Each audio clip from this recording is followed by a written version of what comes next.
प्रिय छात्रों, आज मैं आपको वैदिक गणित के अंतर्गत घनफल बताऊंगा। देखिए, घनफल ज्ञात करने के लिए आप सूत्र निकलम विधि, इसको आप आधार उपाधार विधि भी कह सकते हैं। इसमें सबसे पहले आपको जो संख्या अर्थात जिसका आपको घनफल ज्ञात करना है उसके अनुसार आपको आधार अथवा उपाधार लेना है।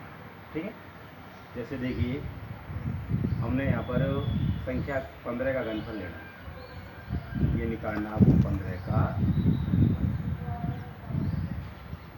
ठीक है। अब 15 के आधार यानी नज़दीक 10 वाली संख्या कौन सी है? 10। यानी 15 के लिए आधार कितना हो जाएगा? यहाँ पर 10 आधार हो गया 10। ठीक है। हाँ, घनफल ज्ञात करने के लिए आपको क्या करना है? विचलन ज्ञात करना है। तो संख्या में से आधार को घटाओगे हो जाएगा विचलन। ये हो गया यहाँ पर इसका विचलन हो गया 5। ठीक है। अब घनफल ज्ञात करने के लिए आपको आधार विधि में सूत्र है, वो लिख लो आप। यह आ जाएगा संख्या के पावर 3 बराबर संख्या प्लस 2 गुना विचलन, संख्या प्लस 2 गुना विचलन ऑब्लिक 3 गुना विचलन का वर्ग ऑब्लिक विचलन के घात 3, विचलन की पावर क्या हो जाएगा? ठीक है।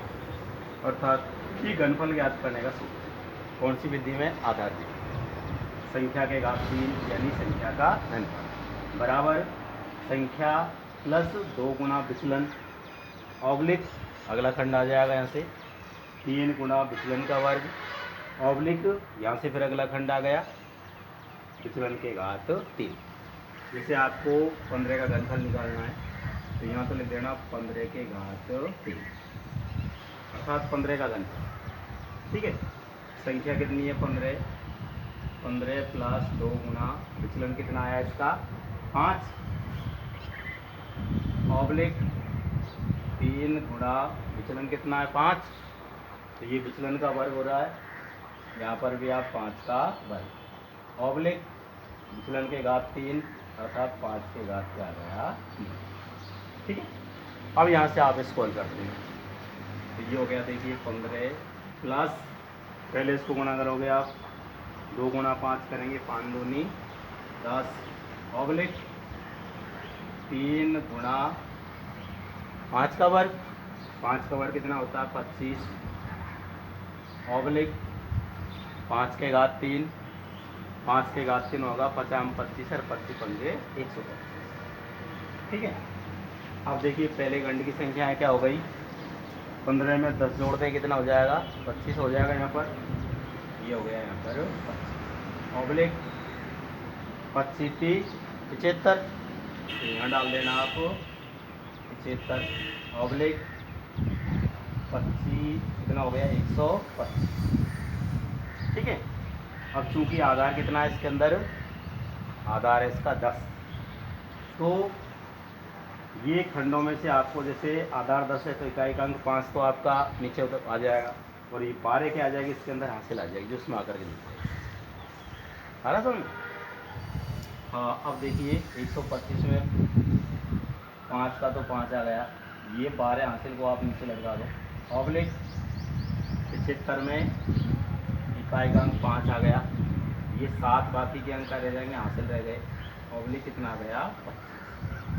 अब देखिए जो हमने नीचे लटकाई ये संख्या है इसको आपको पहले वाले खंड में जाकर के जोड़ना है, अर्थात 5 का तो कितना आ गया? 5 हो गया। 12 को इसमें जोड़ दो, 12 और 5 कितने हो गए? 17। 17 का 7 का हो जाएगा हासिल की 1 हासिल को फिर इसमें जोड़ दो आप, 7 और 1 कितना हो जाएगा? 8 अर्थात हासिल कितनी हो गई अब? 8।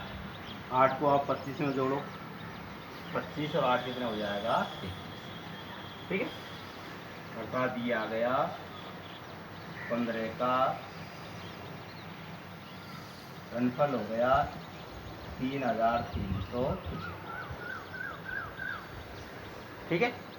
हाँ, इसी प्रकार देखिए अब एक क्वेश्चन और लेते हैं अपन।